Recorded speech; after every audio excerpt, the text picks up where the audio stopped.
2 Samuel capítulo 16. Vamos trabalhar. 2 Samuel capítulo 16.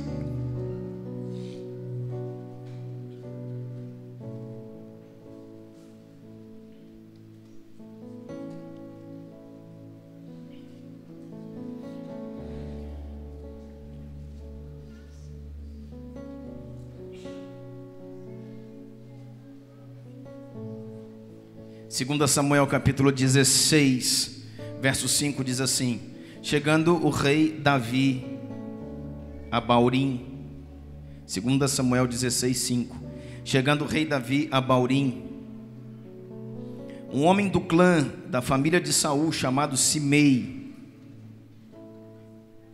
filho de Gera, saiu da cidade proferindo maldições contra ele.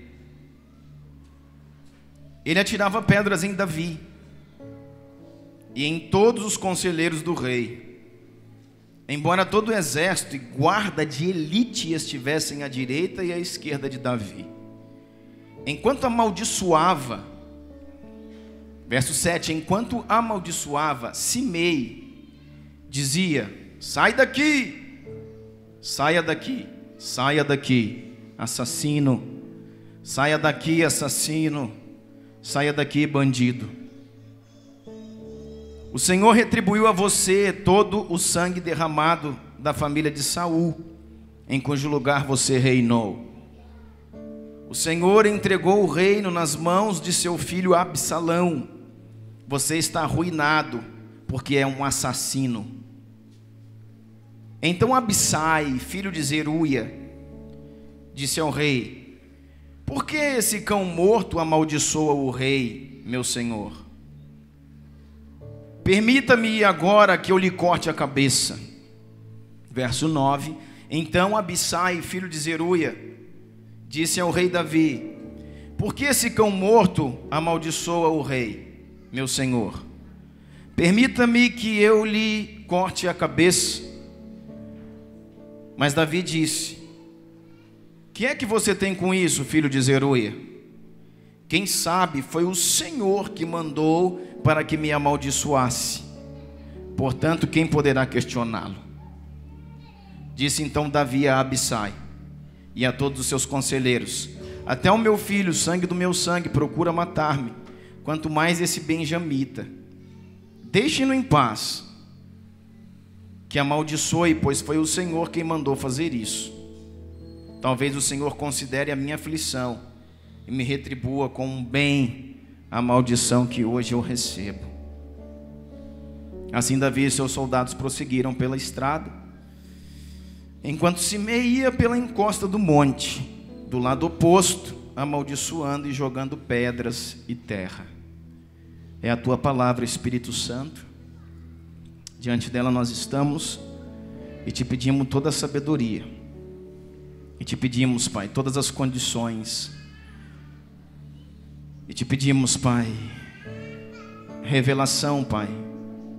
Te pedimos que os céus se abram, Pai, em nosso favor nessa manhã. Pai, fala conosco de uma forma ímpar. Traz aquilo que está oculto, Senhor, já dentro de nós, mas que não é entendido, não é visível. Nos posiciona como uma igreja relevante, Deus, assim nós oramos. Em nome de Jesus. Amém, queridos. Glória a Deus. Irmãos, permita-me nessa manhã exercitar um pouco do meu ofício de origem, que é o ofício de ensino. Permita-me nessa manhã fluir hoje, talvez mais no ensino do que no apostólico. Nós temos um ofício de origem, nos 5 ministérios fomos chamados ao ensino do corpo de Cristo. Isso é o ministério de mestre. E depois, pela graça do Senhor, como servos que somos, fomos ungidos e enviados ao ministério apostólico. Muita gente não entende o que é um ministério apostólico. Naquele kit você vai aprender muito sobre isso. Um apóstolo, irmão, nada mais é do que um missionário. Todo missionário é um apóstolo.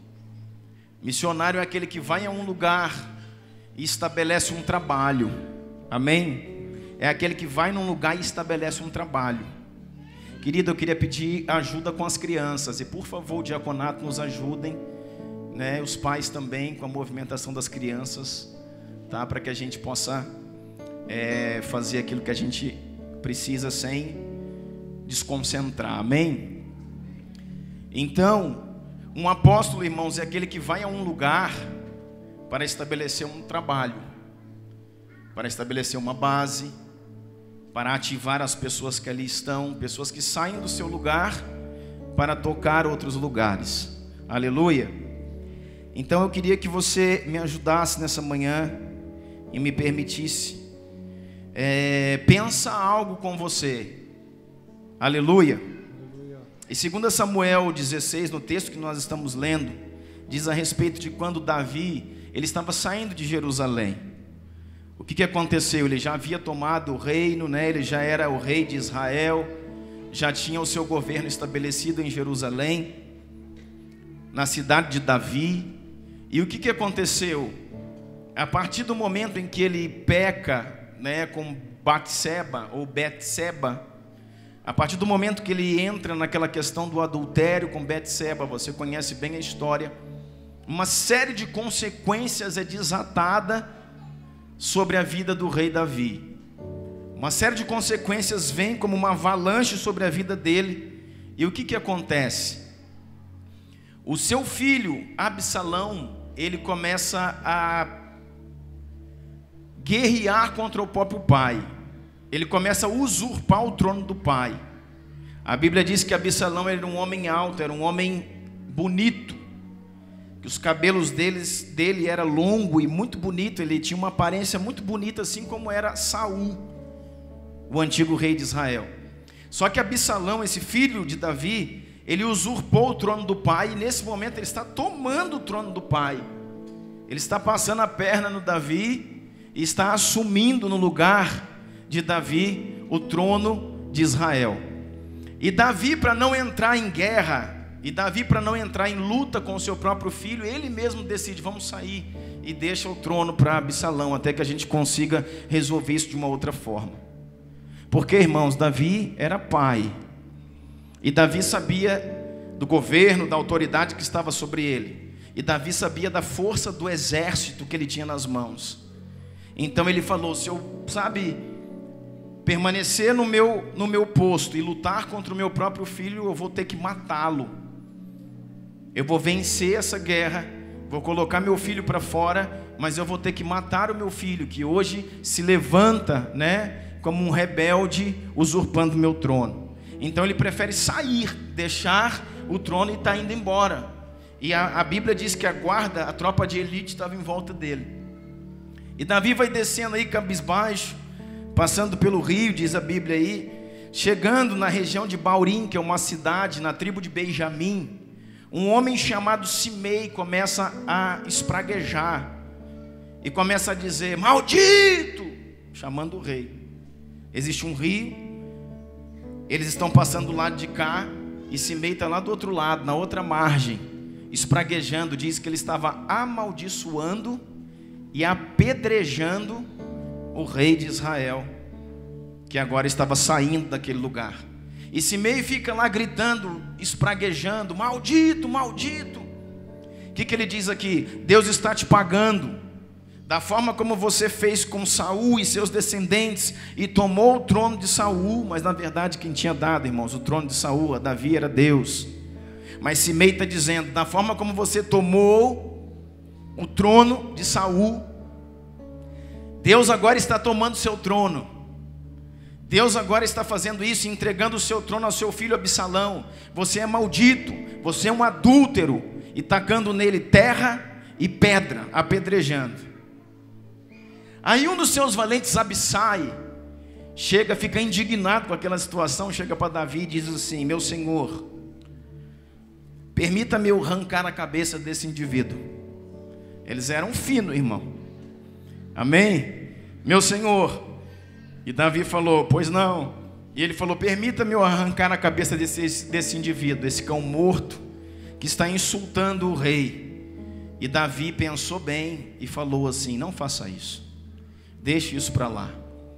quem sabe foi Deus que mandou que ele fizesse isso. Quem sabe foi Deus que mandou ele me oprimir, que mandou ele me insultar, que mandou ele me ofender. Quem sabe? E como alguém pode se levantar contra Deus? Não é contra si mesmo, é contra Deus. Se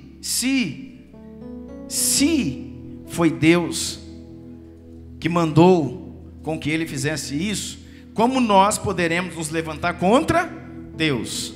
Então não faça nada, deixa isso para lá. Aí depois ele complementa dizendo assim: até o meu filho Absalão, meu próprio filho, sangue do meu sangue, não tem mais respeito por mim, está querendo tomar o meu trono. Quanto mais esse Simei, o benjamita, né, da tribo de Benjamim, larga ele para lá.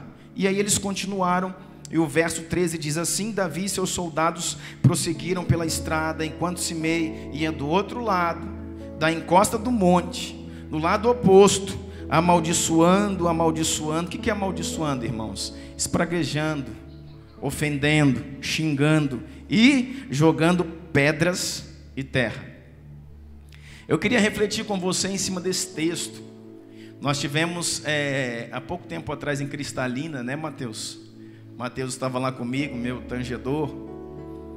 O Tiago, né, que é secretário da igreja, também esteve conosco num tempo muito precioso ali em Cristalina, ministrando aos pastores, depois à noite ministrando à igreja. E quando nós voltávamos, né, de viagem, a gente veio no carro conversando algumas coisas, pensando e conversando junto. Deus começou a me dar esse texto, e eu comecei a falar algumas coisas para eles a respeito desse texto, e Deus foi acrescentando coisas no meu espírito. Porque, irmãos, nós precisamos entender até onde vai o nosso direito. Nós precisamos entender até onde nós podemos ir. Nós precisamos entender numa linha muito fina, irmãos, aquilo que é de Deus e aquilo que não é de Deus. Aquilo que gera vida e aquilo que verdadeiramente vai gerar morte. Aquilo, irmãos, que, sabe, você tem certeza, pastor, nas escrituras, na palavra, no meu espírito, eu tenho certeza e clareza que é assim que se faz. Então faça assim, dentro da clareza, da certeza, daquilo que Deus está te falando, te movendo. Deus está me conduzindo, eu tenho entendimento que é dessa forma que eu preciso caminhar nesse tempo. Então caminhe na certeza que o Senhor está colocando no seu espírito. Porém, existem coisas obscuras a nós nesse tempo, irmãos. E não só nesse tempo, mas em todos os demais tempos. Existem coisas que nós não temos certeza. Existem coisas que nós não temos o entendimento completo. Existem coisas que nós não temos a revelação total a respeito de tal assunto. Querido, não caminhe na dúvida.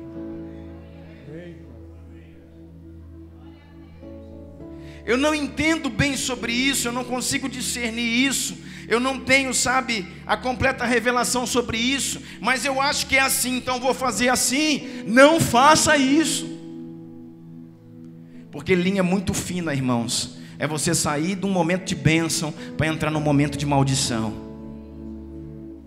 Uma linha muito fina é você sair de um momento onde a mão de Deus está sobre a sua vida, sobre a sua casa, sobre o seu ministério, sobre tudo aquilo que você está fazendo, e aonde o Senhor retrai a mão sobre aquilo que você está fazendo. Uma linha muito fina. Então aquilo que eu não tenho clareza, irmãos, espera mais um tempo. Busca ajuda com alguém que possa te ajudar a entender o processo, a entender a palavra, a entender a revelação daquilo que Deus está trazendo. Mas cuidado com andar no obscuro, cuidado com andar nos achismos daquilo que nós temos como conhecimento. Esse é um tempo, irmãos, de tanta informação, onde se diz tanta coisa, se abre a internet e é coisa para todo lado. E cada um fala uma coisa, e cada um defende um lado, e parece que o Evangelho de Cristo não se tornou mais, irmãos, deixou de ser uma vertente, caminhando, sabe, todos para o mesmo lado, e parece, sabe, que cada departamento da igreja de Cristo defende agora uma teologia. Parece que cada departamento da igreja defende uma teologia diferente, defende um jeito de pensar diferente. E a igreja se distraiu, irmãos, porque em vez de brigar, se levantar, lutar contra Satanás, ela luta para defender sua razão. Ela luta para defender o que pensa, luta para defender o que acha, luta para defender não sei o que, e perde tanto tempo com isso. Quando você vê os Facebooks da vida, os Instagrams da vida, quando você vê os YouTubes da vida, dificilmente você vê, querido, uma igreja se levantando contra Satanás. Você vê uma igreja geralmente, sabe, exaltando aquilo que pensa, aquilo que acha, aquilo que faz, e atacando os que fazem diferente. Então a igreja se levantou contra a própria igreja. Enquanto isso, Satanás faz a festa na nação. Nós precisamos voltar, irmãos, a isso aqui, o ambiente de unidade, ambiente de corpo, ambiente de aliança, irmãos. Precisamos voltar a um ambiente de aliança, pensarmos as mesmas coisas, caminharmos por um mesmo propósito. Isso não quer dizer que vamos ser iguais, não é disso que eu estou falando. Por quê, pastor? Pega 2 frascos de perfume, um frasco redondo e um frasco quadrado, coloca dentro dele o mesmo perfume, a mesma essência, e tampa, fecha. Quando você abrir os 2 frascos, o perfume é o mesmo, a fragrância é a mesma, a essência é a mesma, porque é o mesmo perfume, porém os frascos são diferentes. Um frasco é redondo, o outro é quadrado. Isso diz, irmãos, que não nos compete julgar a forma, e sim a essência daquilo que estamos fazendo. Se estamos caminhando para o mesmo lugar, querido, se estamos caminhando sob a mesma direção, na mesma essência que é a palavra do Senhor Jesus, a forma que se chega no mesmo lugar, a forma como cada um se movimenta. Um se movimenta mais no templo, outro se movimenta mais nas ruas, outro se movimenta mais na internet. Não interessa, irmão. Nós precisamos respeitar os limites e entender como cada um se movimenta. Só, irmãos, analisando se guardam a essência. Só entendendo se guardam a essência. Nós precisamos entender, querido, nesse tempo, caminhar debaixo de um conceito, irmãos, voltar a ser igreja, corpo de Cristo. Por que eu peguei esse texto aqui? Porque Simei achou no direito de tacar pedra no rei. Sabe o que Paulo diz? Tudo me é lícito, mas nem tudo me convém. Então, o que eu tenho dito nesse tempo, irmãos? Que o importante não é saber o que eu posso, o que eu não posso, é saber o que eu devo. Será que eu posso fazer isso? Pode fazer. Por quê? Porque tudo me é lícito. Segundo a palavra, tudo você pode fazer, mas nem tudo te convém fazer, irmãos. Nós precisamos, dentro da maturidade, passar para o segundo degrau. O primeiro degrau nos fala de uma liberdade. Nos fala de uma liberdade. Nós chegamos, irmãos, saímos do império de trevas. Nas trevas nós éramos escravos de Satanás. Saímos do império das trevas para o reino da luz. E no reino da luz, embora sejamos servos de Cristo, mas essa liberdade, essa tal liberdade que nós pregamos, é dada por quê? Porque mesmo sendo servos, o Senhor nos trata como filhos, embora sejamos servos. E um servo não tem essa total liberdade, porque é servo. Nós precisamos entender, irmãos, que essa tal liberdade que nós tanto pregamos é a liberdade em relação ao pecado. Nós somos livres do pecado, nós somos livres do jugo de Satanás, mas somos servos de Cristo. Ele comprou a nossa dívida, com seu precioso sangue pagou e resgatou todos os povos, tribos, línguas e nações. Então Ele nos resgatou do império das trevas. E nós, pela maturidade, nós temos que chegar no próximo degrau. O primeiro degrau, falando desse degrau de liberdade. E qual que é o degrau de liberdade? Tudo te é lícito, tudo você pode. Aí você bate no peito, eu posso isso, eu posso aquilo, eu vou aqui, eu vou ali, eu faço assim. E é um lugar muito perigoso, porque nesse lugar, irmãos, com a falta de entendimento e a falta de maturidade, a liberdade, irmãos, virou bagunça, onde cada um faz o que quer, ouve o que quer, produz o que quer, trabalha do jeito que quer, vai aonde quer, e ninguém mais fala com ninguém, presta conta para ninguém, se submete a ninguém, caminha com ninguém, cada um faz o que quer. E nisso nós precisamos tomar cuidado, porque é o primeiro degrau, tudo tinha lícito. A maturidade nos leva ao segundo degrau, mas nem tudo me convém.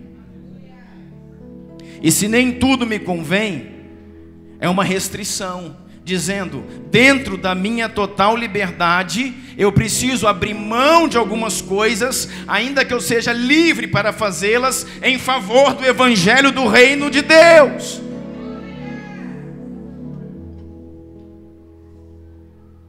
Eu preciso abrir mão de algumas coisas para entrar naquilo que me convém. Então a pergunta que nós temos que fazer hoje não é o que pode ou o que não pode, é o que eu devo ou o que eu não devo. Não se trata mais, irmãos, de abandonar as coisas proibidas, mas de renunciar até as permitidas, por amor ao evangelho. Simei começou a tacar pedra no rei. E eu quero perguntar para você, dentro do entendimento que ele tinha, ele estava certo ou ele estava errado? Dentro do entendimento dele, ele estava certo ou ele estava errado? Dentro da lei da época, ele estava certo ou ele estava errado? Dentro do entendimento dele, presta atenção nisso, irmão. Dentro do entendimento dele, ele estava certo. Dentro da lei da época, ele também estava certo. Mas espiritualmente, ele estava errado. Porque dentre muitos textos de Levítico, de Números, eu vou ler um para você em Deuteronômio 22, 22. Deuteronômio, que é o Devarim, a repetição da lei. Deuteronômio 22, 22 diz: se um homem for surpreendido deitado com a mulher do outro, os dois terão que morrer, o homem e a mulher com que se deitou. Eliminem o mal no meio de Israel. Pronto, é a lei. Esse homem ser surpreendido não é que alguém foi lá e pegou na hora. Ser surpreendido é um adultério que foi confirmado, que foi comprovado. Deuteronômio 22, 22 diz que os dois precisam morrer. Eles vão ser apedrejados até a morte. Essa era a lei vigente naquele tempo, era a lei de Moisés que estabeleceu isso aqui, assim deveria ser. E se você pegar Números, e se você pegar Levítico, você vai ver vários textos que falam sobre a mesma coisa. E sabia que a pessoa pega em adultério, tanto o homem quanto a mulher, eles eram considerados imundos e passavam a ser amaldiçoados.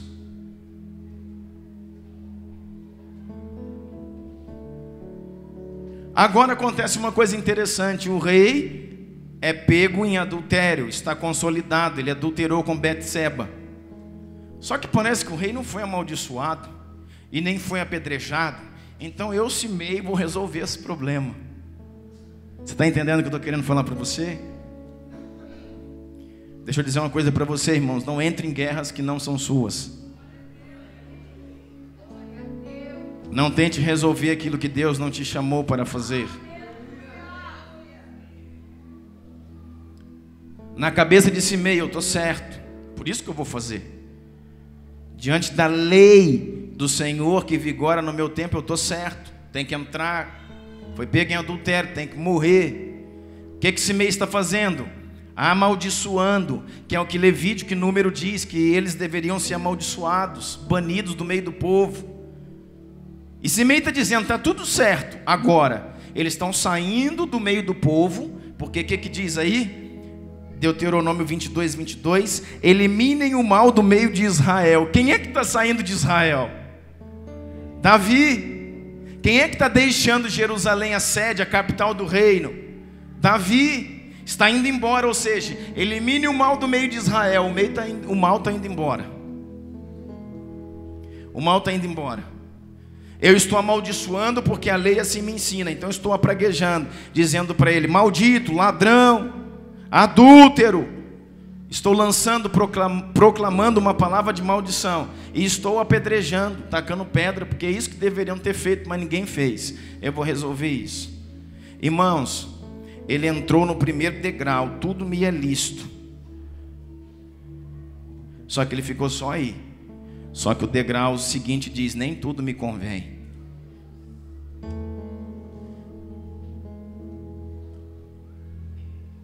Sabe por quê, irmãos, que nós precisamos entender isso? Sabe que eu quero trazer a luz para você hoje? Existem muitas coisas que no exercício da nossa caminhada com Deus, ao estudar as cartas de Paulo, ao estudar a nova aliança, você vai dizer, olha isso, olha aquilo, olha aquilo, olha aquilo, e parece que, sabe, um leque vai se abrindo. E parece que nós vamos rejeitando algumas coisas antigas para ficar com algumas coisas novas, sem entender bem o que estamos fazendo, e isso nos leva à morte. E isso nos leva à morte. E eu não estou aqui nessa manhã pregando contra a graça, não é nunca isso.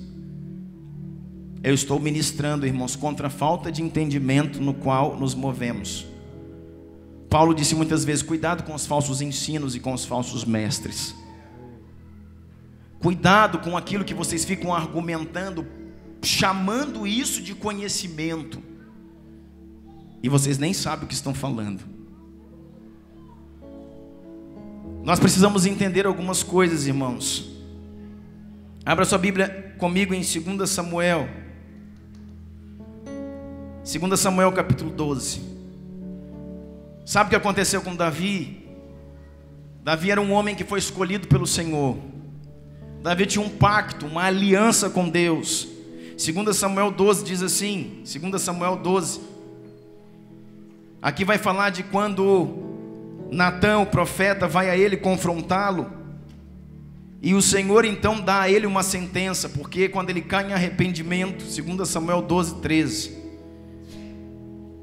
Então Davi disse a Natã, pequei contra o Senhor. Quando Natã vem e fala para Davi, expõe o pecado dele com Betseba, o que ele diz?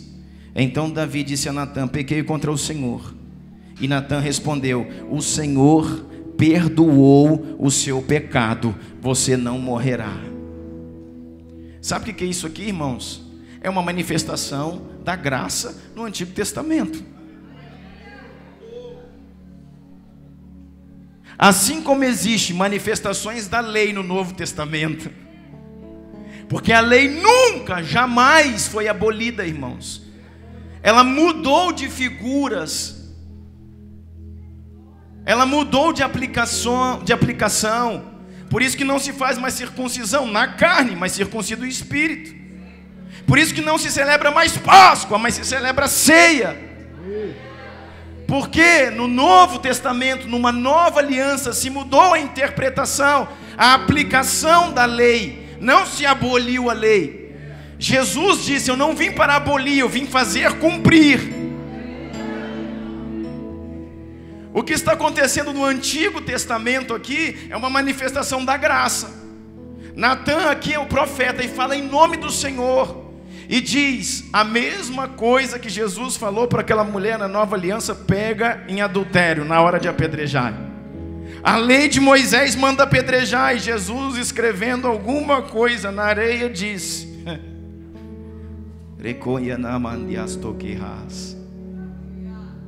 Quem não tem pecado pode atirar a primeira pedra. E cada um dos seus acusadores foram deixando aquelas pedras. Jesus olhou bem no olho dela e disse, não disse, vem cá querida, vem cá, não alisou o seu cabelo. Jesus falou, vá e nunca mais faça isso. Sabe que eu entendo, não haverá uma outra chance. Vá e nunca mais entre nesse lugar. É essa pessoa se apresentando agora, é o Cristo, é Yeshua, sabe, falando pela boca de um profeta, dizendo a Davi, tu se arrependeu, como aquela mulher se arrependeu. Eu entro nesse momento e te tiro da aplicação da lei, não morrerás. O Senhor deu a sentença, Deus deu a sentença, Deus deu a sentença a Davi. Só que olha aqui, irmãos, olha o que diz 2 Samuel 12, verso 13. Então Davi disse a Natã, pequei contra o Senhor. E Natã respondeu, o Senhor te perdoou o seu pecado, você não morrerá. Entretanto, porém, contudo, diz o verso 14, uma vez que você insultou, difamou o Senhor, o seu filho morrerá. Irmãos, o pecado não ficou sem uma consequência. Ainda que fosse o próprio Cristo, que entrou abrindo uma concessão da lei, falou, eu vou substituir algo, você permanece vivo. Mas o filho que Betseba está esperando, que foi gerado nesse adultério, ele vai morrer no seu lugar. Aqui, irmãos, como eu estou falando para você, era lei. Na graça, talvez viesse o perdão sem um toque de Deus direto na família, mas a consequência de toda forma ia acontecer. Mas Deus está falando, eu preciso de você, porque nós dois temos uma aliança. Então, porque a lei diz que você deveria morrer, eu vou fazer uma substituição. Seu filho não vai viver, o filho que Betseba está esperando desse adultério. Você vai ficar vivo no lugar dele. Eu estou transferindo vidas, sangue. Não morrerás, Davi, fica de pé. Só que o Senhor também diz para ele através de Natã, mas a espada não se apartará da sua casa. O que isso quer dizer, irmãos? Está perdoado do seu pecado, da culpa, mas a consequência permanece. Irmãos, a igreja simplista que nós vivemos hoje, sabe, a igreja, na graça que nós vivemos hoje, anulou a consequência de pecados, é engano. É só você pensar, um homem cometeu um homicídio, matou alguém, ele foi para a cadeia. Ele tem a culpa de uma morte, de um sangue derramado sobre a vida dele. Aí chegou lá dentro da cadeia, tem um trabalho evangelístico da irmã Maria, que ministra todos os dias, que traz a palavra, e ele aceitou Jesus na cadeia, e ele se converteu na cadeia, e ele conheceu toda a palavra na cadeia, e ele se arrependeu na cadeia, e ele se batizou na cadeia. Ele foi perdoado do seu pecado. Então, irmãos, se ele morrer também na cadeia, ele não vai para o inferno, porque ele está livre do inferno. Pelo seu arrependimento, ele foi perdoado do seu pecado, mas ele vai continuar na cadeia. O Senhor não vai falar, você se perdoou, te perdoei. Deus perdoou ele do inferno, mas qual é a consequência? 10 anos de pena. Então ele vai ficar 10 anos lá. Se não, irmão, se todo bandido que convertesse, saísse da cadeia, só tinha crente na cadeia, todos viravam crente instantaneamente. Eu converto aqui, Deus me tira no outro dia, eu vou para a rua. É assim ou não é? Mas não funciona assim, irmão. Você vai cumprir sua pena, porque uma coisa foi a culpa da sua vida que foi retirada, e o céu foi te dado como herança, e a condenação do inferno removida da sua vida. Mas qual que é a consequência do meu homicídio? 10 anos de cadeia. Então você vai ficar lá. Às vezes, porque você vai se tornar um bom homem, por bom comportamento, diminui a pena, e aí você sai mais cedo um pouco. Mas Deus não anula isso. Você está entendendo isso? Por Porque uma coisa é culpa, outra coisa é consequência. O Senhor falou então para Davi: olha, você insultou o Senhor, o menino morrerás. Beleza. E aquele menino então teve que morrer para que Davi pudesse permanecer. Só que agora, irmãos, Davi está indo embora. Davi está saindo do lugar e tem um homem que está apedrejando o rei, sendo que esse Davi não é mais culpado desse pecado. Por quê? Porque o Senhor já o perdoou. Vai entendendo aonde esse meio foi entrar. Dentro do pensamento dele, estou certo. Dentro da lei, eu abro a Bíblia e julgo, estou certo. Só que ele não entendeu os processos espirituais. E ele entrou no primeiro degrau: tudo eu posso, mas não subiu o segundo, nem tudo eu devo. O Senhor já havia perdoado Davi. Olha o que diz a Bíblia. Olha só que tremendo. Abre comigo em 2 Samuel 7. Olha o que o Senhor vai falar para esse homem antes que ele pecasse. 2 Samuel 7. Agora pois, 2 Samuel 7, verso 8. Agora pois, diga ao meu servo Davi: assim diz o Senhor dos exércitos. Aqui, irmãos, é Natã indo a Davi antes do seu pecado. Depois Natã voltou depois do pecado. Mas olha o que Davi, olha o que Davi ouve de Natã antes de cair, de pecar com Betseba. Olha o que Deus havia falado. Agora pois diga ao meu servo Davi: assim diz o Senhor dos exércitos: eu o tirei das pastagens onde você cuidava dos rebanhos, para ser o soberano de Israel, o meu povo.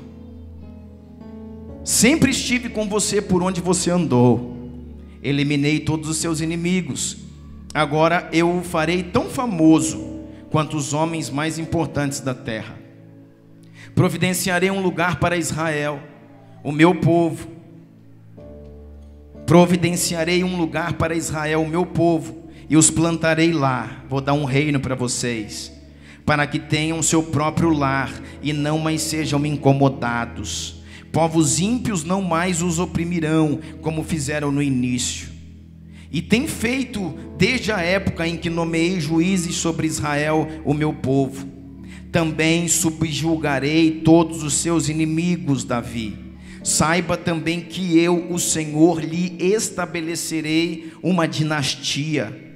Verso 12. Quando a sua vida chegar ao fim, você descansará com os seus antepassados. Escolherei um dos seus filhos para sucedê-lo, e o teu descendente que procederá de ti, eu estabelecerei o reino dele. Será ele quem construirá o templo em honra ao meu nome, e eu firmarei o trono dele para sempre. Uau! Eu serei seu pai e ele será meu filho. Quando ele cometer algum erro, eu o punirei com o castigo dos homens e com os açoites aplicados por homens, mas nunca retirarei dele o meu amor, como retirei de Saul, a quem tirei do seu caminho. Meu Deus, palavra, irmão. Pensa se eu ouço uma coisa dessa de Deus assim. Olha o que Deus está falando a Davi, irmãos, através do profeta. Falou assim: olha, a sua dinastia vai passar para o seu filho. Quando o seu filho pecar, eu vou corrigi-lo como se fosse o meu próprio filho. Deus está falando. Mas diz assim: mas eu nunca vou tirar dele o meu amor, como tirei de Saul, e tirei Saul do seu caminho. Quanto a você, a sua dinastia e o seu reino, Davi, permanecerão para sempre. Diante de mim, o seu trono será estabelecido para sempre. Irmãos, nós estamos falando de um homem que é um ícone da antiga aliança, de um homem que tem uma aliança, uma eleição por parte de Deus, de um homem que está sendo levantado, irmãos, para que dele prossiga a genealogia do Messias. Deus tinha uma aliança com esse homem, estabeleceu um propósito com ele. E agora esse homem, por ser homem, peca lá na frente. E Deus precisa fazer algo para que esse homem colha a consequência, para que esse homem seja divertido, mas não pode ceifar ele da terra.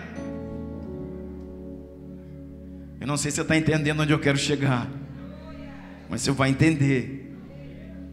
Aqui nesses últimos 4 versículos 12, 13, 14, 15 e 16, 5 versículos, falam tanto de Salomão, irmãos, o seu descendente direto, quanto de Yeshua, o seu descendente indireto.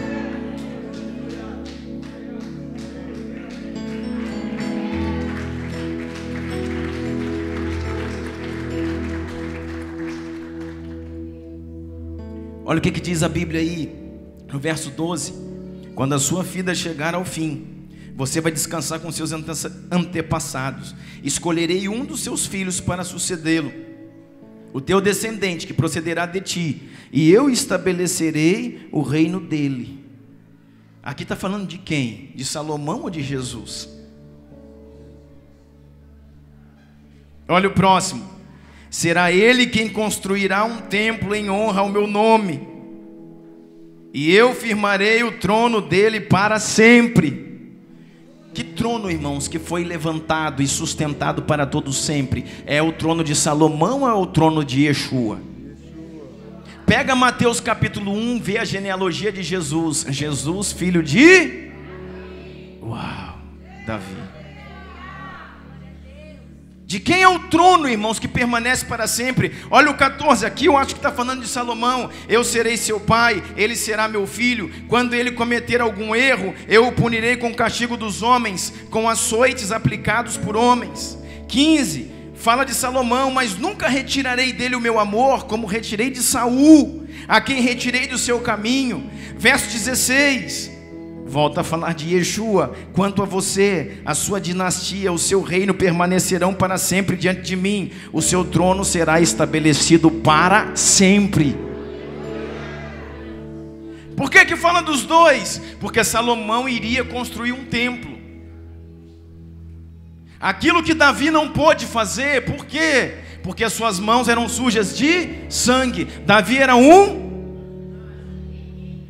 guerreiro. E Davi foi escolhido por Deus para ser o maior guerreiro, irmãos, que Israel já viu. Davi e Josué são os maiores líderes em guerra que Israel já viu.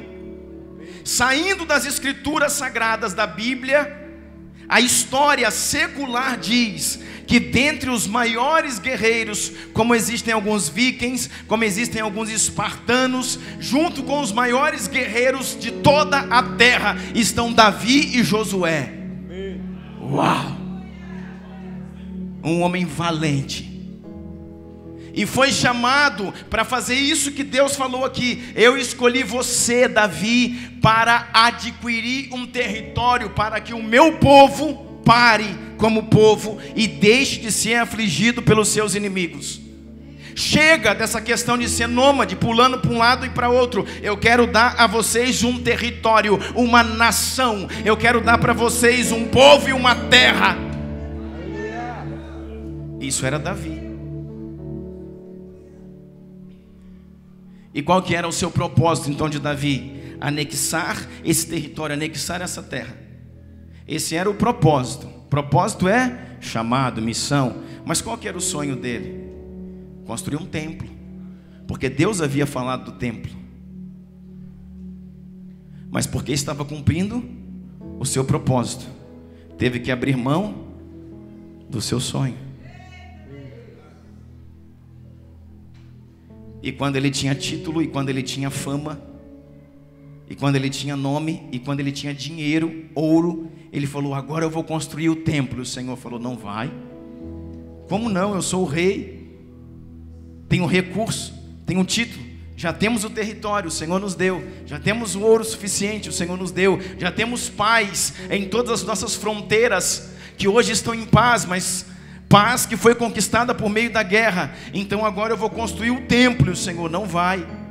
Por quê? Olha as suas mãos. E ele olhou, quando olhou as mãos, falou: suas mãos são sujas de sangue. E por se desenvolver no seu propósito, você precisa abrir mão do seu sonho. Isso é o que muitas vezes vai acontecer comigo e com você. Para cumprir o chamado do Senhor na nossa vida, nós vamos ter que abrir mão de um sonho. Ou eu fico com o meu sonho, ou eu fico com o propósito de Deus na minha vida. ou eu fico com o meu sonho, ou eu fico com o propósito de Deus na minha vida. E Davi falou: o que eu faço agora? O seu filho, o seu antecessor construirá um templo. Aí vem o Salomão e constrói um templo, só que era um templo feito por mãos de homens.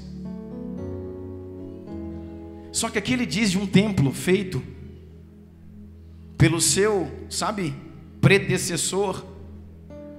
E ele diz de um outro templo, porque ele fala assim: mas também da sua linhagem, da sua geração, virá um que eu estabelecerei o seu trono para sempre. Não é Salomão, é Yeshua. Quando Jesus está andando nas ruas de Jerusalém, na nova aliança, os discípulos olham para ele e eles ficaram entusiasmados com o templo. Os seus discípulos olharam e disseram: uau, olha só o que Herodes teve condição de construir, uau. E Jesus falou: vocês estão impressionados com isso? Eu posso derrubar o templo e construí-lo novamente em 3 dias. E os fariseus gritaram: blasfêmia! Esse templo foi construído em 46 anos.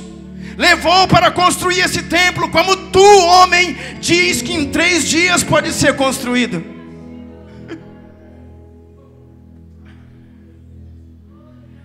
Mas Jesus não dizia daquele templo, Jesus dizia deste templo. Vocês derrubarão este templo, em 3 dias ele estará de pé novamente. Eu ressuscitarei dentre os mortos para estabelecer um trono e um reino eterno. Por que isso acontece? Por que isso acontece? Porque no início, irmãos, era o Éden. O Éden era um lugar que Deus fez. E para que você possa, pasmem alguns aqui, porque isso já foi nos ensinado. O Éden não era um lugar para Adão e Eva. O Éden era um lugar para Adão e Deus. O Éden era o lugar da plenitude, o lugar do ser completo. Não que Deus deu de presente para Adão e para Eva. Deus fez o Éden para que ele, no lugar de plenitude, tivesse comunhão com Adão. E tendo comunhão com Adão, ele também tinha com Eva. Por quê? Porque primeiro começa no Éden. O que começa no Éden? O lugar onde Deus se manifesta. Então o Éden é o lugar onde Deus desce e toca a terra. Depois disso, o homem foi retirado do Éden. Não diz isso? Através do que? Do pecado, eles foram retirados do Éden. Aí chegamos em Moisés. O que acontece em Moisés? O Senhor diz assim: olha, construa um tabernáculo para que eu possa habitar no meio do meu povo. Está lá. Então o que é o tabernáculo criado, construído, edificado por Moisés, nas medidas exatas que Moisés viu no céu? A planta estava no céu, ele reproduz na terra ao que viu no céu. O que é o tabernáculo de Moisés? O lugar onde eu posso habitar no meio do meu povo. O tabernáculo era a habitação de Deus através da Arca da Aliança no meio do seu povo. Porque o desejo do coração do Pai sempre foi estar no meio dos seus filhos. Deus deixa os querubins, Deus deixa os serafins, Deus deixa, os seres viventes, os 24 anciãos. Deus deixa toda a sua glória para estar no meio da sua igreja, para estar no meio do seu povo, para estar no meio dos seus filhos. E esse é o prazer do Senhor. Mas o tabernáculo também foi destruído. E foi levantado um templo. Foi levantado o primeiro templo. Depois foi levantado o outro templo. E o que era o templo? Deus no meio do povo. Só que quando, irmãos, vira a aliança, quando saímos da antiga para a nova, o que acontece? O templo está lá ainda, o templo de Herodes, mas Jesus se manifesta, o Verbo que se fez carne. E quando ele chegou, Isaías fala: ele é Emanuel. O que é Emanuel? Deus conosco.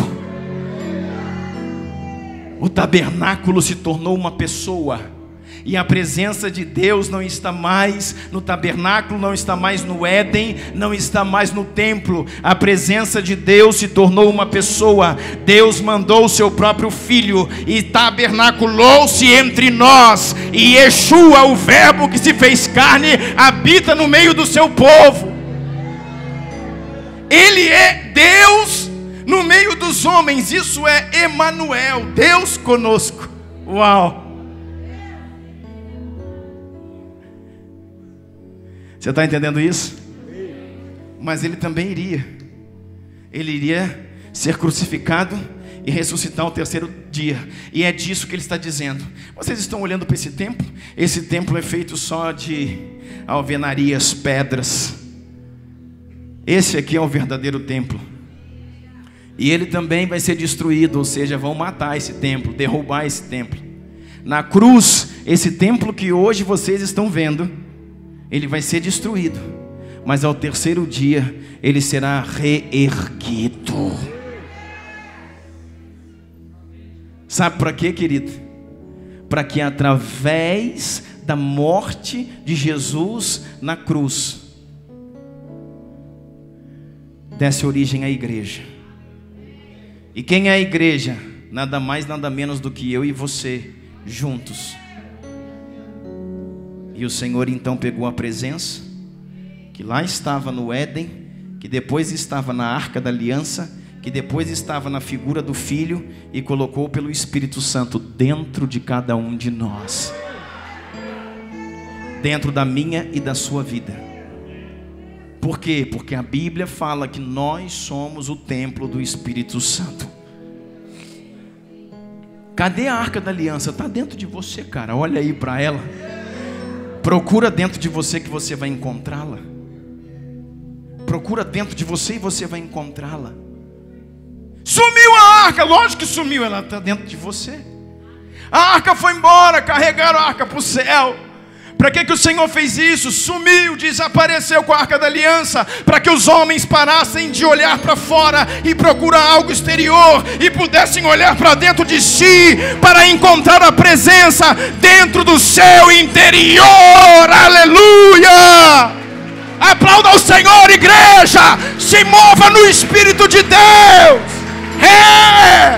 É isso aí.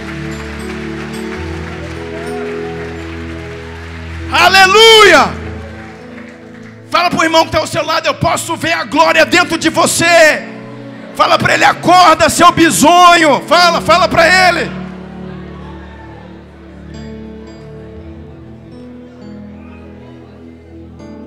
Acorda, seu bisonho, porque eu posso ver a glória dentro de você, e você também pode ver.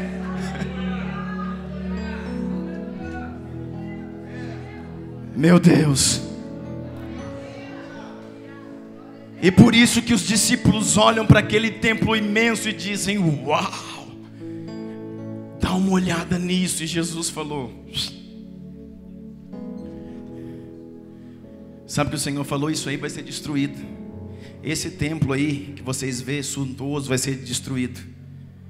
Jesus falou isso, irmãos, com 33 anos. Em 70 depois de Cristo, ou seja, pouquíssimos anos depois.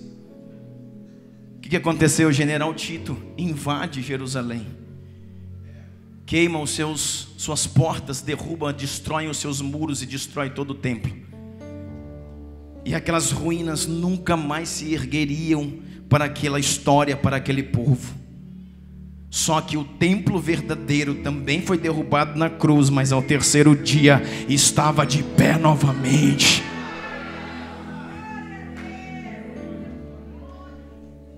Então aqui já é uma profecia. Nós estamos aqui em 2 Samuel 7. E o Senhor está prometendo a Davi Eu estou falando de um descendente direto que vem agora. Salomão constrói um templo, vai ser assim. Estou falando de outro descendente, um também que eu vou estabelecer o trono dele. Só que o trono dele nunca mais terá fim. Não é o trono de Salomão, é o trono de Cristo. E tudo isso, irmãos, tinha na vida de Davi.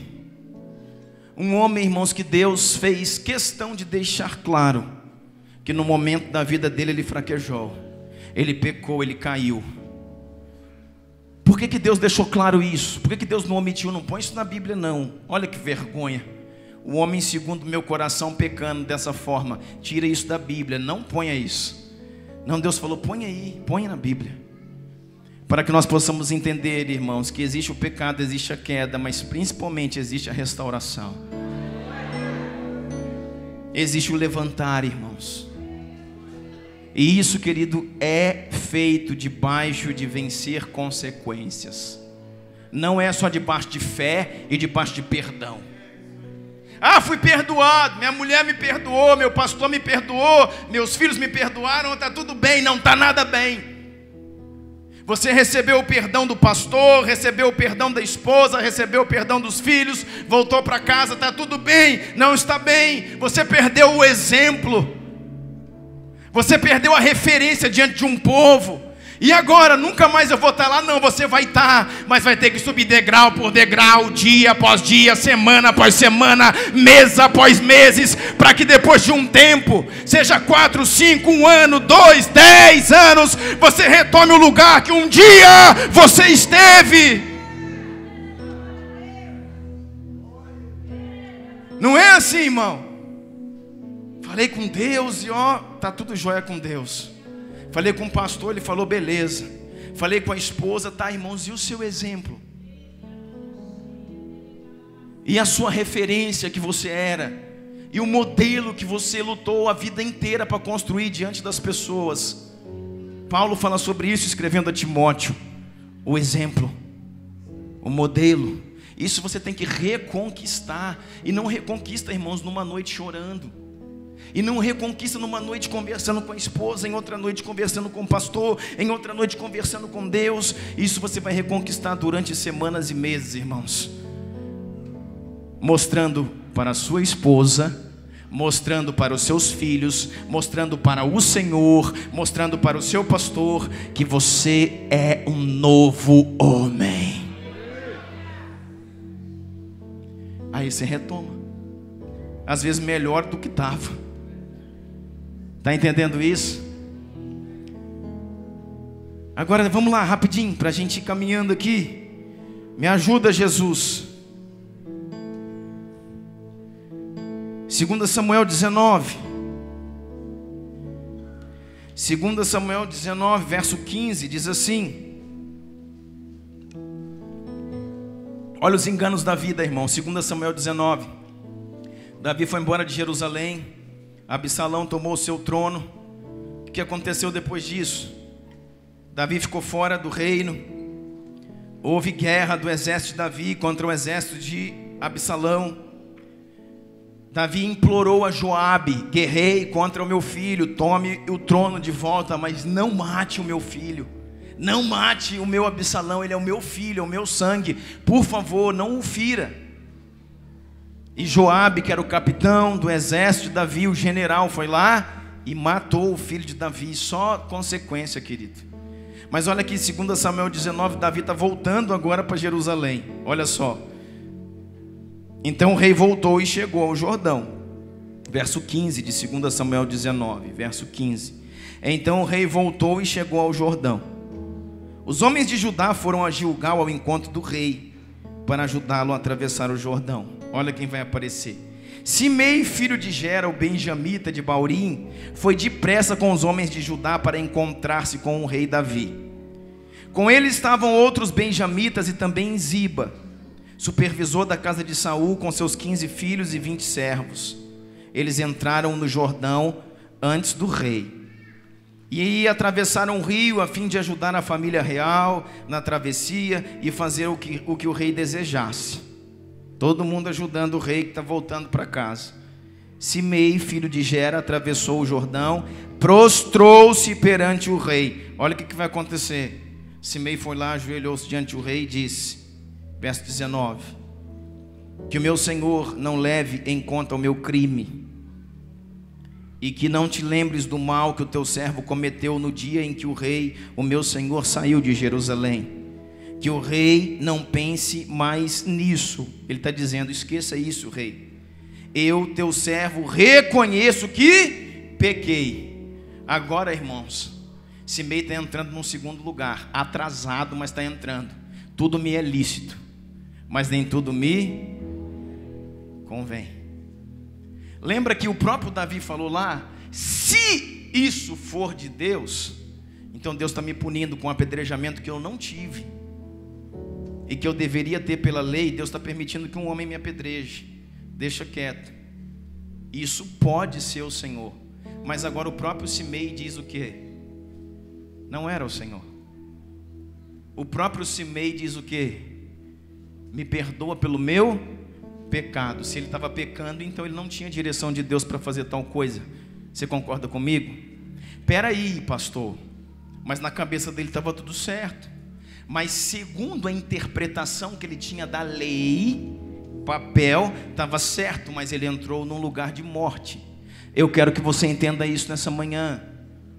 Você que tem uma consciência livre acerca de algo e tem uma interpretação, às vezes, que na sua cabeça é clara acerca de algo e não é. Então você está pecando e ainda levando outros irmãos ao entendimento seu, que é um entendimento errado, e causando maldição na vida das pessoas e na sua própria vida. O que ele entendeu, eu posso fazer, e a lei me garante, então está tudo certo. Eu penso que quando Davi não fez nada, não revidou, foi embora, aí que ele ficou com mais certeza ainda de que estava certo. Dizendo aí, está vendo? Deus foi tão comigo, que eu taquei pedra no rei, acertei uma no capacete dele. Mandei pedra no rei, xinguei ele de tudo quanto é nome, e ficou tudo bem para o meu lado. Quando ele está voltando para o reino, Simei está se arrependendo. Olha o Abissai de novo, verso 21. Então Abissai, filho de Zeruia, disse: Simei amaldiçoou o ungido do Senhor, ele deve ser morto. O Abissai queria pegar ele de todo jeito. Davi respondeu: que é que você tem com isso, filho de Zeruia? Acaso se tornaram agora meus adversários? Deve alguém ser morto hoje em Israel? Tipo, eu estou voltando para casa agora, não vamos começar com morte. Ou não tenho a garantia de que voltei a reinar sobre Israel? Verso 23. O rei prometeu a Simei sob juramento. O rei prometeu a Simei sob juramento: você não será morto. Aí vendo. O rei prometeu a Simei sob juramento: você não será morto. 2 Reis, capítulo 2. Vamos lá na frente.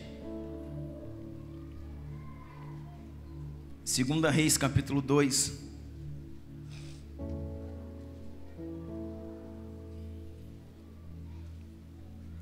O que está acontecendo aqui? Davi está morrendo, irmãos. Está velho. E está passando o reino a Salomão. E ele se ajunta com o filho para poder passar conselhos, direções, legado, para passar, sabe, o bastão real, o brasão real. 2 Reis 2, verso 1. Quando se aproximava o dia da sua morte, Davi deu instruções ao seu filho Salomão. 1 Reis, então, 1 Reis 2, é isso? 1 Reis 2, então, vamos lá. 1 Reis 2, 1. 1 Reis 2, 1. Quando se aproximava o dia da sua morte, Davi deu instruções ao seu filho Salomão: estou para seguir o caminho de todos, de toda a terra, por isso seja forte e seja homem. Uau! Olha o conselho do pai para o filho. estou para seguir o caminho de toda a terra, ou seja, estou indo à morte, eu vou morrer em pouco tempo. Por isso, seja forte, meu filho, e seja homem. E seja homem. Sabe o que um pai está fazendo? Talvez você vai olhar e isso vai entrar em choque um pouco com você, vai dizer, mas Davi, irmãos, Davi está livrando da vida dos seus filhos pessoas que o pai sabia que o filho não saberia lidar com elas. Uau! Davi era um ícone, irmãos. Assim como nós temos a Jesus, que não tem comparativo nenhum com nada, então ninguém se compara a ele. Mas Davi, irmãos, é um ícone da antiga aliança, assim como Paulo é um ícone da nova aliança. Davi era um homem que sabia administrar as coisas, que sabia entender as coisas, que sabia, aguardar os tempos. Irmãos, teve uma escorregada com Betseba e eu acho, que isso veio, lógico, dos seus impulsos, da sua carne, mas eu creio que Deus permitiu que fosse, colocado isso na escritura para que a gente entendesse que Davi é humano. Porque se não tivesse esse episódio com Betseba, nós íamos olhar da onde saiu esse homem. Porque vai ler os salmos de Davi e você vai ver, irmãos, que o primeiro a falar sobre Melquisedeque, da onde saiu o sacerdócio de Cristo, não é Paulo em Hebreus 7, 8 e 9, é Davi nos seus salmos. Ele é sacerdote para sempre, segundo a ordem de Melquisedeque.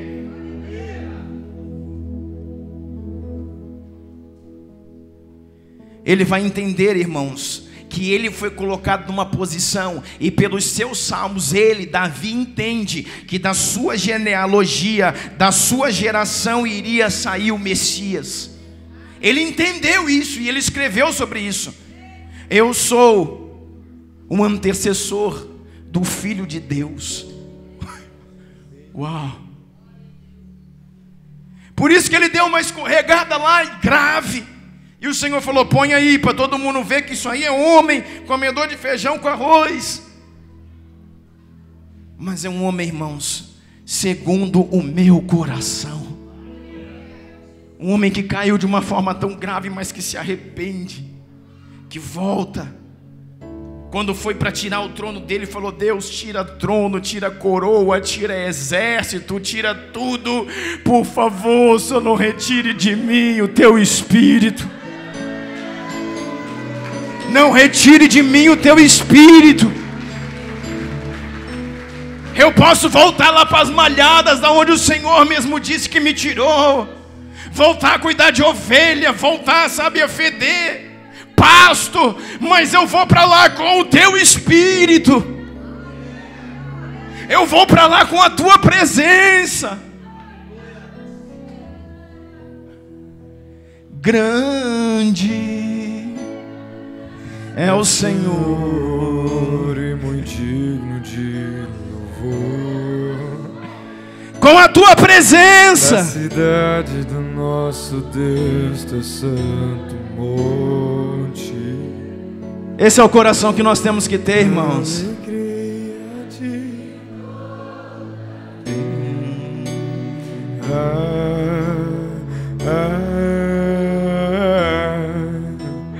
Grande é o Senhor em quem nós temos a vitória, e que nos ajuda contra o inimigo. Adora Ele nessa manhã. Adora Ele nessa manhã. Nos prostramos,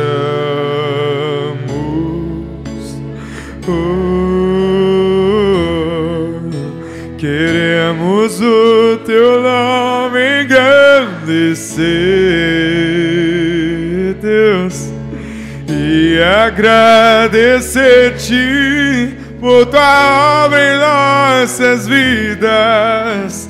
Confiamos em teu infinito amor, Deus, pois só tu és o Deus eterno sobre sobre toda a terra e céus. Tu estás, Senhor, queremos o teu nome engrandecer, Deus, e agradecer-te por tua obra em nossas vidas. Confiamos em teu infinito amor, Deus, pois só tu és o Deus eterno sobre toda a terra e céu. Deus, só tu és, pois só tu és o Deus eterno sobre toda a terra e céu.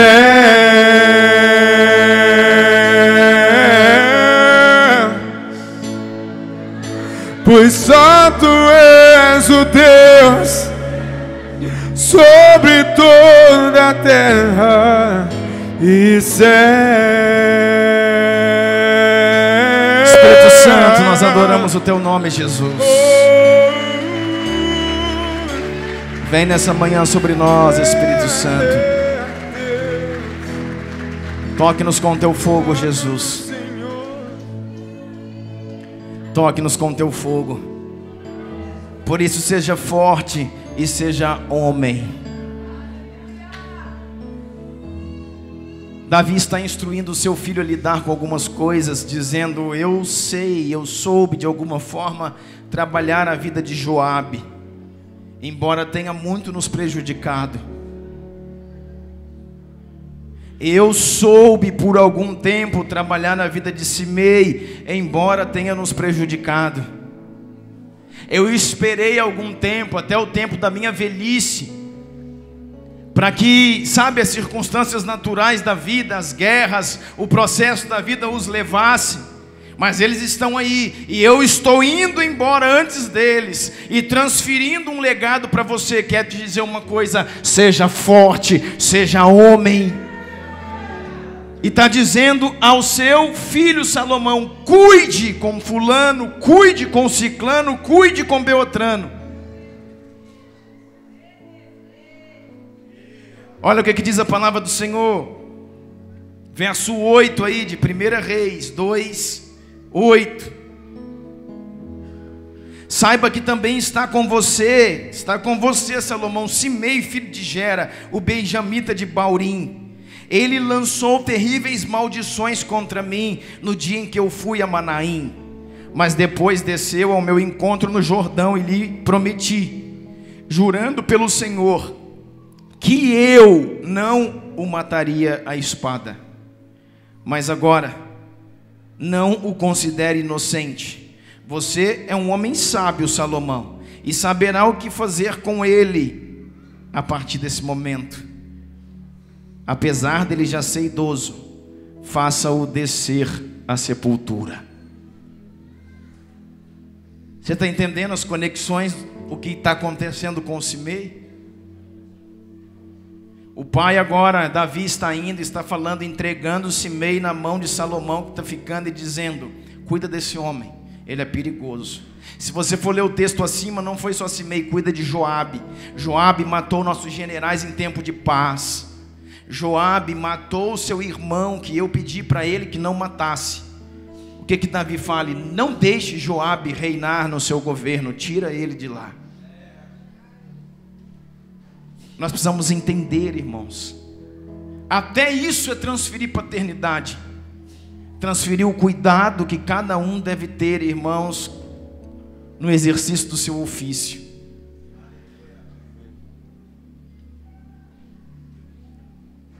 Verso 36 diz assim, olha lá, verso 36: depois o rei mandou chamar Simei e lhe ordenou. Davi morreu, Salomão assumiu. Olha o que Salomão vai fazer. Depois o rei mandou chamar Simei e lhe ordenou: construa para você uma casa em Jerusalém, você morará nela e não poderá ir para nenhum outro lugar.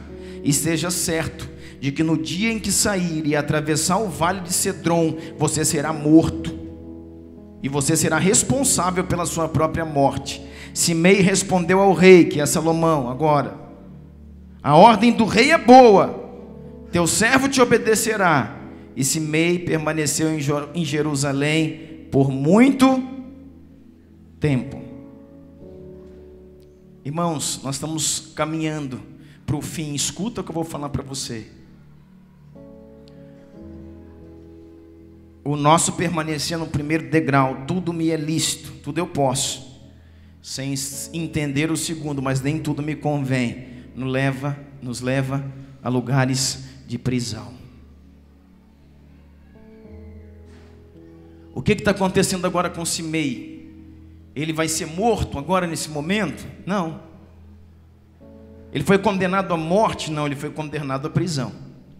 Eu estou limitando o seu raio de ação. Salomão chegou e falou: Simei, você vai morar aqui.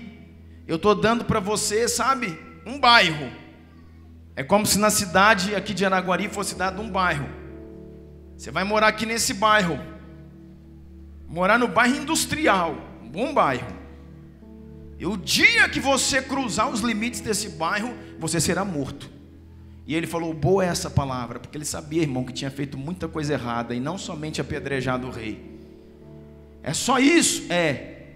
E diz então que ele foi morar ali com a sua esposa, os seus filhos, os seus servos e o seu gado. Sabe o que isso quer dizer, irmãos? Que os meus pecados, as minhas falhas, colocam em prisão a minha casa. Os meus pecados, como um sacerdote, como um líder sobre o meu povo, coloca sob prisão os meus filhos, a minha esposa, os meus negócios, porque agora estava tudo limitado. O que o Senhor quer dizer com isso, para fechar essa palavra? Irmãos, eu não estou falando de pecado, porque no meu entendimento, irmãos, o que o Simei estava fazendo não é propriamente pecado, porque no pensamento dele estava certo, na lei ele estava certo, mas ele entrou em um lugar de juízo com Deus. Nós precisamos entender isso, que existem algumas coisas nas Escrituras que nos são permitidas, mas que vão limitar o nosso caminhar com Ele. Como assim, pastor? Muitas coisas, irmãos.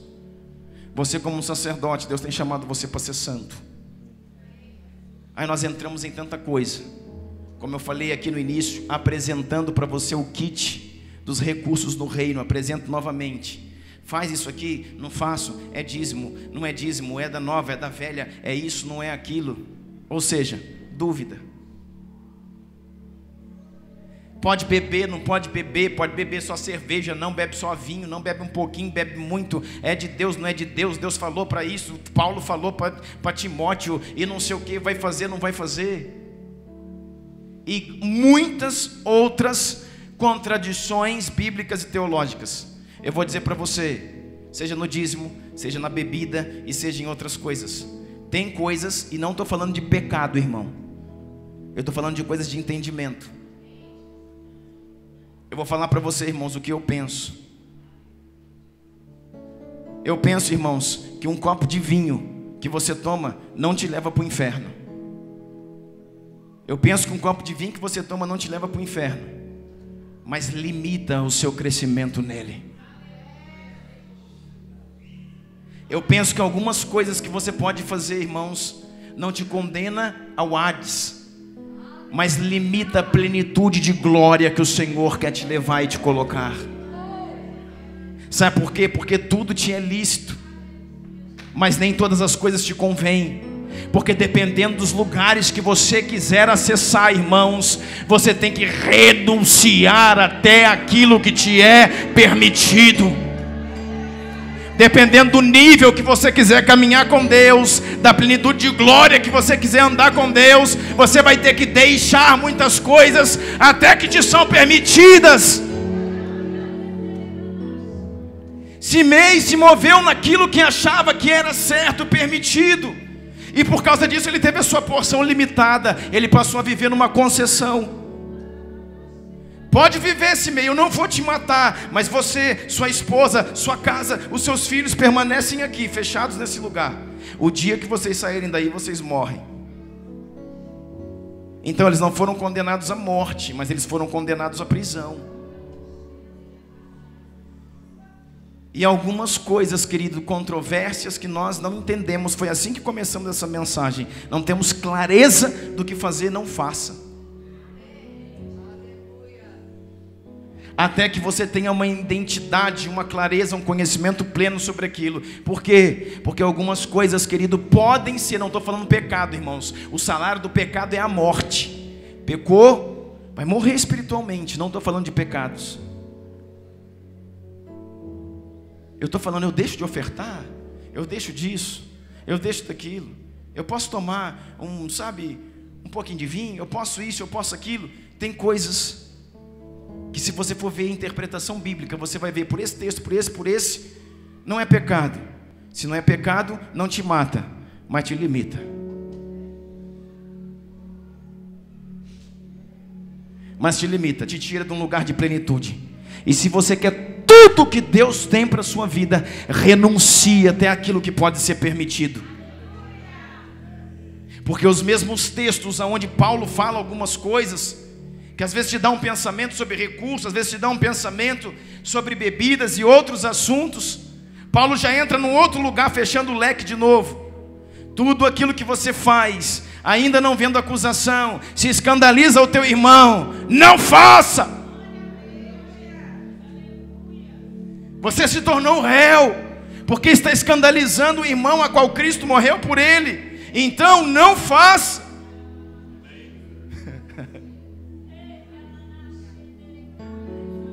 Nós estamos, irmãos, numa reunião de pastores e líderes e afins.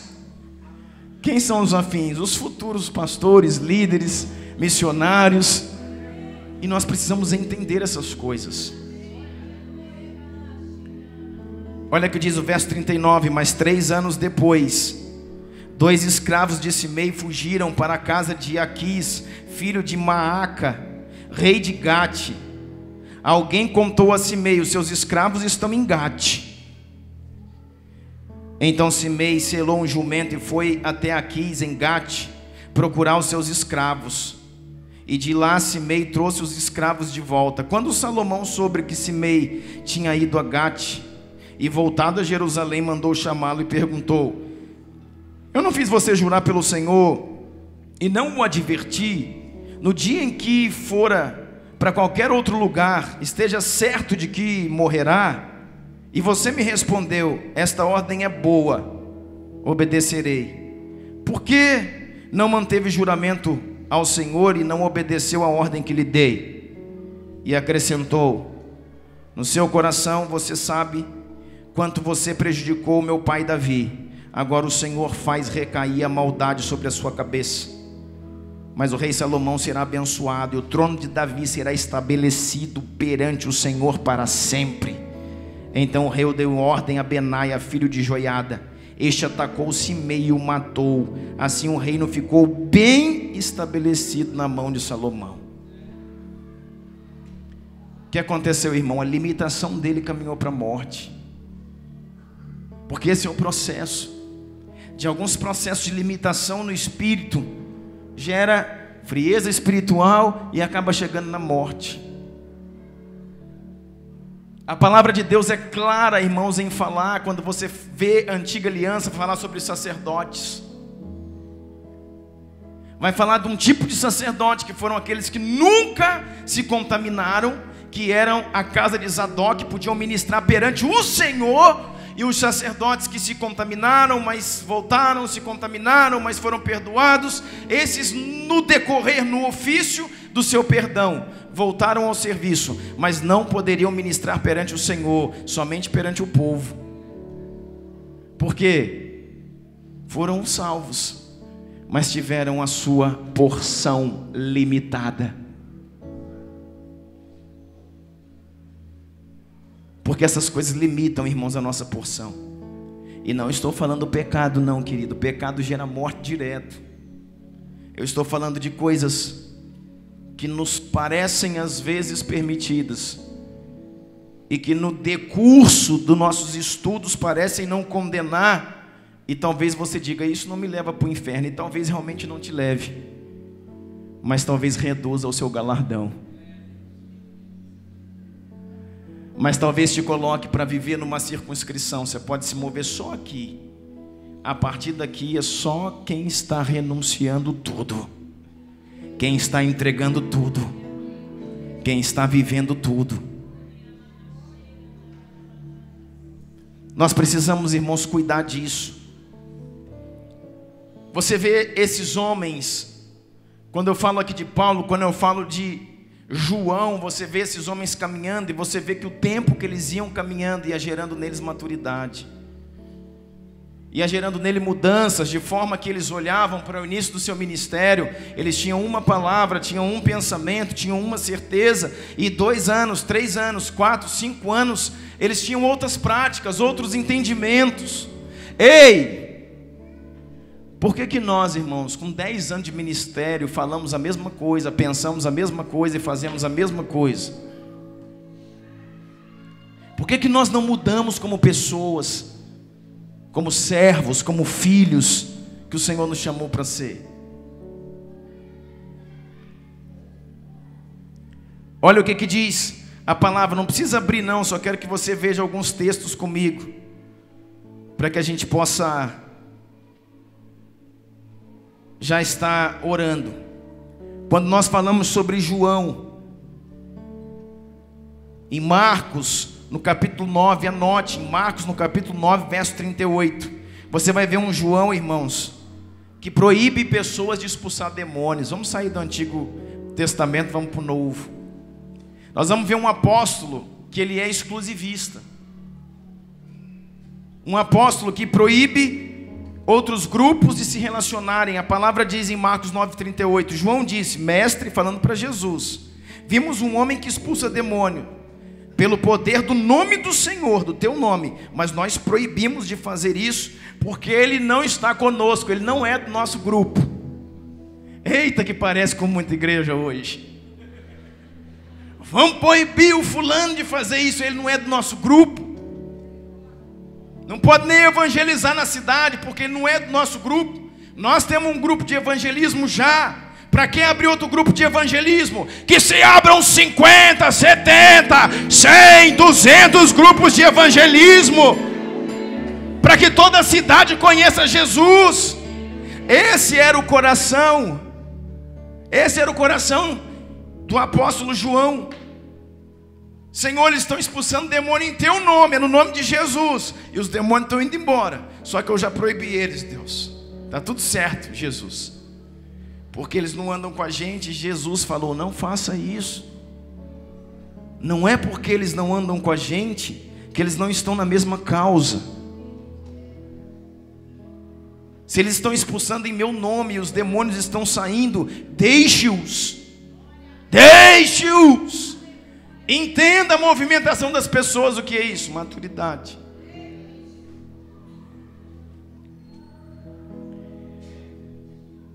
Em Marcos, um pouco mais para frente, 10:37, 10:35, ele diz assim, ó: nisso Tiago e João, filho de Zebedeu, aproximaram-se dele e disseram, mestre,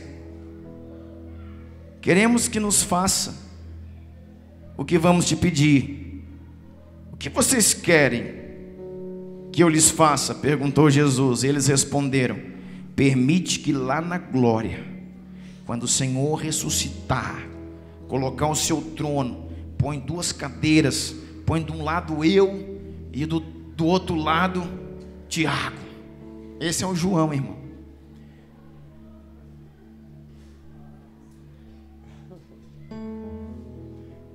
Permita-me sentar à tua direita. Está entendendo isso? Irmão, se o Senhor está no trono e a Bíblia fala que Jesus está à direita, eu penso que o Espírito Santo à esquerda, eles queriam tomar o lugar, irmão, ou do Espírito Santo ou de Deus. Dá para nós esse lugar, Jesus. Permita-me que na tua glória, individualismo. Falou lá na glória mesmo, quando se assentar o Senhor na sua glória para julgar as nações, deixa eu sentar de um lado, eu, João, sento de um lado e o Tiago senta do outro. E o Senhor falou assim: vocês não sabem o que estão me pedindo. Pode vocês beber o cálice que eu estou pronto a beber? Vocês não sabem o que vocês estão pedindo. Lucas 9:54 diz que João, quando os seus discípulos Tiago e João viram isso, disseram: Senhor, quer que a gente mande descer fogo do céu para acabar com essas pessoas? Eles foram, irmãos, a uma aldeia de samaritanos, e os samaritanos não receberam. Aí João falou assim: eu posso resolver isso, Jesus. É só eu orar. E ele estava pentecostal nesse dia, irmão. Falou: é só eu orar aqui, Jesus, o Senhor vai ver o que vai acontecer. Manda fogo do céu e mata esse povo tudo, esses incrédulos. O Senhor me libera. E Jesus falou: não faça isso. Não faça isso. Não é para isso que nós viemos. Esse é João. Só que em João 19, irmãos, a partir do verso 26, no final de um ministério, irmãos, de imaturidade, no final de um ministério, onde muitas vezes foi afoito, onde muitas vezes foi negligente, onde muitas vezes foi egoísta, ele está entendendo. E é o único discípulo que vai à cruz. Único. E quando vai à cruz, o próprio Jesus crucificado diz: a responsabilidade de cuidar da minha mãe agora é tua. Mulher, Jesus falou para a mãe dele: eis aí o teu filho. Está dizendo: João agora é teu filho. João, essa agora é a sua mãe. Cuide da minha mãe como se fosse a sua. Você já pensou sobre isso? Para quem foi o homem na terra que Jesus escolheu entre todos os homens para que tomasse conta da sua mãe quando ele morreu? João.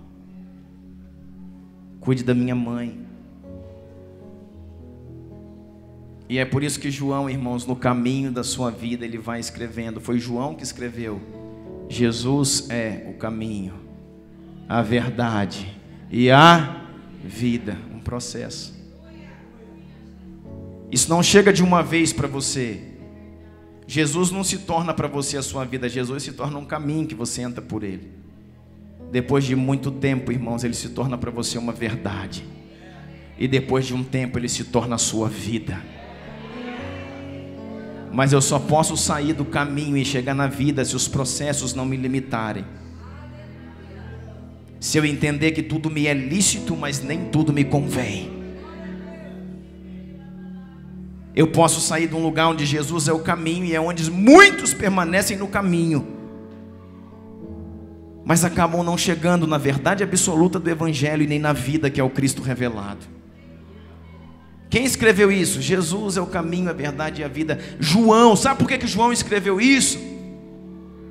Porque ele olhava lá para trás, Luiz, e via o tanto que eu era ruim. Passaram 3 anos só, final do ministério dele com Jesus, e ele olhava e dizia: olha o que eu tive coragem de dizer. Eu queria mandar fogo nos samaritanos, só porque eles não nos receberam. Eu proibi o povo de pregar a palavra, porque a placa deles era diferente da nossa, era outra denominação. Olha o tanto que eu era pequeno. Olha o tanto que Jesus para mim era só um caminho. Eu passei pela verdade, estou hoje na vida. João escreveu o Evangelho de João e escreveu a carta de 1 João. Foi João que escreveu, e é ele quem escreve aqueles processos. Filhinhos, vos escrevo, porque os seus pecados já foram perdoados. Estão sendo perdoados. Mas os seus pecados estão sendo perdoados, mas porém as consequências permanecem. Jovens, vos escrevo, porque depois de se tornar filho, você se torna um jovem. Jovem na palavra é forte e começa a vencer o maligno. Isso aqui nunca quis dizer a respeito de idade. Nunca quis dizer a respeito de idade cronológica. Pregamos ao jovem, jovem, nós somos fortes porque somos jovens. Não, irmãos, isso é o processo de caminhada. Os filhinhos são aqueles que estão entrando na fé agora. O que é para eles? Jesus é um caminho, seus pecados estão sendo perdoados, mas as consequências ainda permanecem. Ao vencer das consequências dos filhinhos, os filhinhos começam a se tornar jovens na fé, aonde por vencer de uma consequência, Satanás agora está sendo vencido em suas vidas.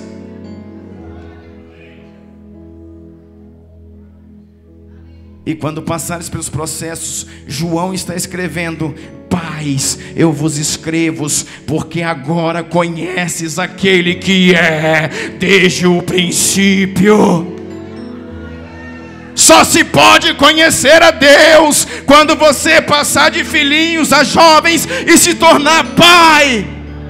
Só pai conhece aquele que é desde o princípio. Homens que começaram a frutificar e a gerar uma geração de filhos espirituais, no qual a glória de Deus se manifesta neles. Quem escreveu tudo isso, irmão? João. Escrevendo sobre o quê? Sobre processo. Processo de quê? De maturidade. Você conhece um texto fantástico? Fantástico, João, capítulo 3, verso 16. É o versículo dos filhos, né? O que está escrito em João 3,16? Porque Deus amou o mundo de tal maneira que... Irmão, quem não sabe isso não é crente não, irmão.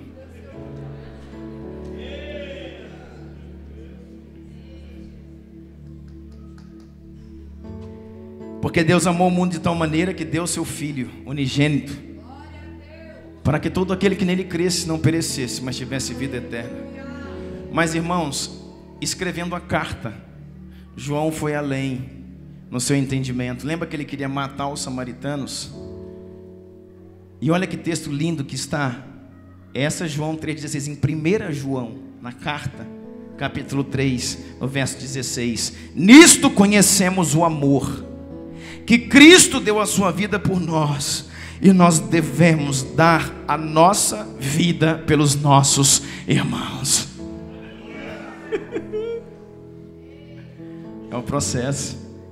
O cara que queria matar o povo torrado no fogo está dizendo: nisso agora eu conheço o amor de Deus, que porque Ele deu a vida por nós, eu agora preciso dar a vida pelos meus irmãos.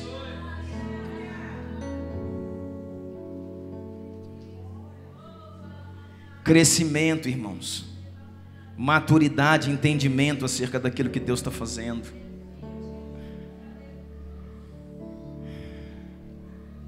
E o Paulo, deixa eu falar do Paulo para a gente ir embora.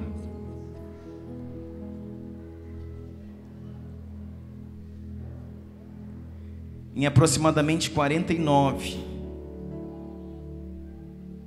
depois de Cristo, abra sua Bíblia aí comigo, deixa eu mostrar isso para você.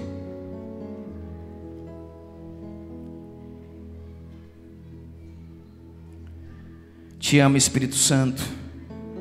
Louva o teu nome por aquilo que o Senhor está fazendo.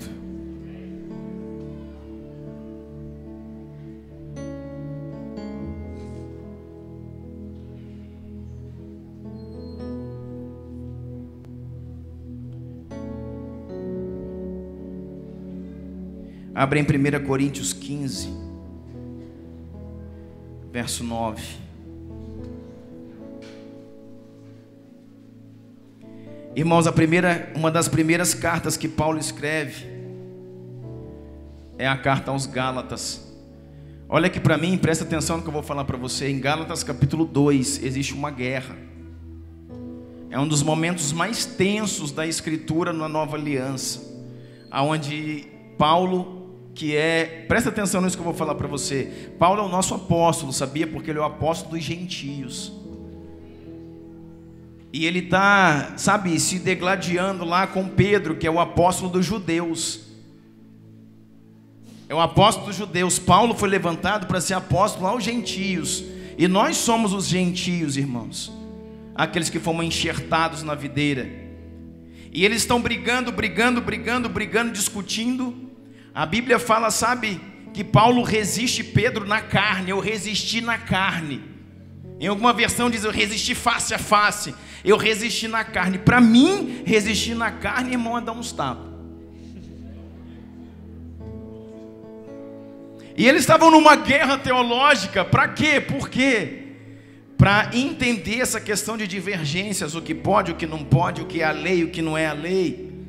Sabe o que Paulo chega a dizer para Pedro? Fala assim, você é um judeu, mas você não vive como judeu, você vive como gentio. E você quer que os judeus, que os gentios agora vivem como judeus? E eles começam a brigar por causa da lei. Isso vai fazer, isso não vai fazer. Paulo foi entender que a circuncisão tinha terminado, acabou, nós vamos fazer a circuncisão no Espírito. Mas eles queriam, como Timóteo, por exemplo, como Tito, que eles tivessem que ser circuncidados, então eles estavam brigando. E Paulo, irmão, está bravo, e brigando, e discutindo, e batendo boca. Sabe o que ele diz? Eu também sou apóstolo. Sabe o que Paulo fala? Paulo fala assim, o mesmo Jesus que em carne chamou cada um dos seus discípulos que se tornaram apóstolos, o mesmo Jesus em glória apareceu a mim no caminho de Damasco. Eu também sou apóstolo. Pega as cartas e você vai ver no início ele falando assim, os mega apóstolos, os super apóstolos, tipo assim, ele dava uma zombada dos outros apóstolos. Ele escreve isso. Porque os mega apóstolos, os super apóstolos falam isso e aquilo e tal, eles estão tendo uma guerra. Só que deixa eu falar para você, irmãos, isso foi escrito em 49. Em 49 depois de Cristo, a carta aos Gálatas. Em 55 depois de Cristo, 6 anos depois, ele está escrevendo a carta aos Coríntios, à igreja de Corinto. O tempo mudou e ele diz assim, olha, porque eu sou o menor dos apóstolos, que mesmo não sou digno de ser chamado apóstolo, pois persegui a igreja de Deus. Sabe o que é isso, querido? Desenvolver maturidade. Falou, tem tanta coisa que a gente está brigando, irmãos, e que não vale a pena brigar. Sabe por que as igrejas brigam hoje, querido? Não é pela nossa teologia, é pela nossa arrogância. Os ministérios brigam não é por diferenças teológicas, é porque existe soberba e arrogância no meio de nós. Paulo começou a dizer, sabe, lá no início ele dizia, eu também sou apóstolo, eu também fui chamado, vocês são o selo do meu apostolado. 6 anos depois, em 55 depois de Cristo, escrevendo a carta à igreja de Corinto, ele diz, dos apóstolos, eu sou o menor de todos, eu não sou nem digno de ser chamado de apóstolo, a verdade que é essa, porque eles não perseguiram a Cristo e eu persegui a sua igreja. Ele está dizendo, vamos parar com isso, com essas brigas, com essas confusões teológicas, e vamos entender que sempre o testemunho tem que ser, sabe, preservado. Sabe o que ele diz? Em 61 depois de Cristo, mais um pouco se passou, ele escreve a carta aos Filipenses, que foi a primeira igreja da Europa, a igreja de Filipos. Ele escreve em Filipenses capítulo 2. Sabe aquela conversa assim? Tende em vós o mesmo sentimento que houve em Cristo Jesus. Essa parte do texto você sabe. Mas antes está dizendo assim, ó, Filipenses 2, verso 2, completem a minha alegria.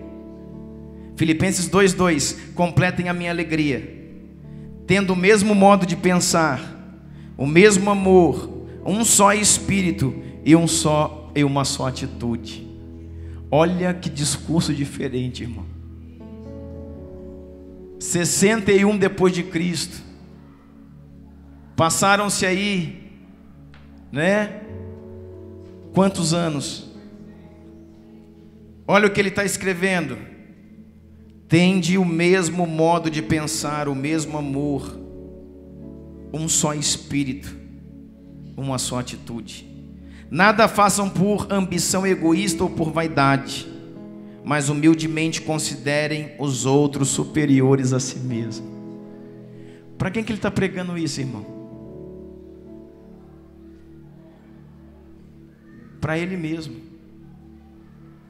Não é ele que lá em Gálatas queria discutir, queria mostrar, queria falar que ele era o apóstolo, queria dizer que podia ser, que não podia, queria defender. O que ele está dizendo aqui? Nada façam por ambição egoísta, porque tudo isso na verdade é ambição e vaidade.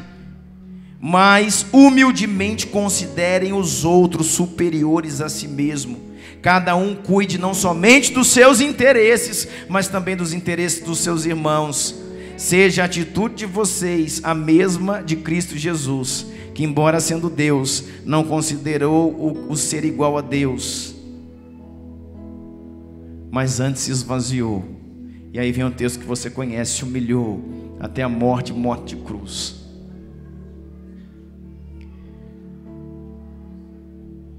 O que eu estou falando para você, querido? Maturidade, entendimento com o passar do tempo. Você não pode ser a mesma pessoa que você foi há 1 ano atrás, há 2 anos atrás, há 5 anos atrás. Você não pode. Você tem que crescer na graça e no conhecimento, irmão. Você tem que se mudar. O que Paulo dizia? Eu me gasto e me deixarei gastar por amor ao Evangelho. O que Paulo dizia? Eu sendo, livre para com todos, fiz-me escravo de todos, para poder ganhar o maior número de pessoas possível, mas tendo cuidado, para que no final da minha pregação eu não desqualifique a mim mesmo. Sabe como é que eu resumo isso aqui, querido, terminando? Paulo é o apóstolo dos gentios. Foi ele que trouxe, muitas revelações e as transições da antiga para a nova aliança. Paulo, nos seus ensinamentos, nas suas cartas, trouxe isso para nós. Mas foi ele também, irmãos, que abriu o leque para nós de divergências teológicas. Foi Paulo. Sabe como eu termino essa manhã dizendo, irmãos, que ele mesmo reconheceu que aquilo que ele deu abertura em Gálatas, em Romanos, lá no final ele diz assim: gente, vamos parar de brigar por coisa que não faz sentido. Se aquilo que um tem entendimento e o outro não tem, aquilo que é liberdade para um e não é para outro, escandaliza o seu irmão, não faça. E tudo aquilo que pode tirar ou levar escândalo a qualquer um daqueles a quem Cristo morreu, isso será julgado e imputado sobre a sua vida. Então Paulo, irmãos, resumiu tudo isso dizendo: vamos cuidar do testemunho, para que na divergência de entendimento nós possamos sair daquilo que tudo para nós é lícito, mas nem tudo nos convém, porque algumas coisas, ainda que nos sejam permitidas, no nosso entendimento vão envergonhar os irmãos, e com isso o Senhor vai imputar justiça sobre a igreja.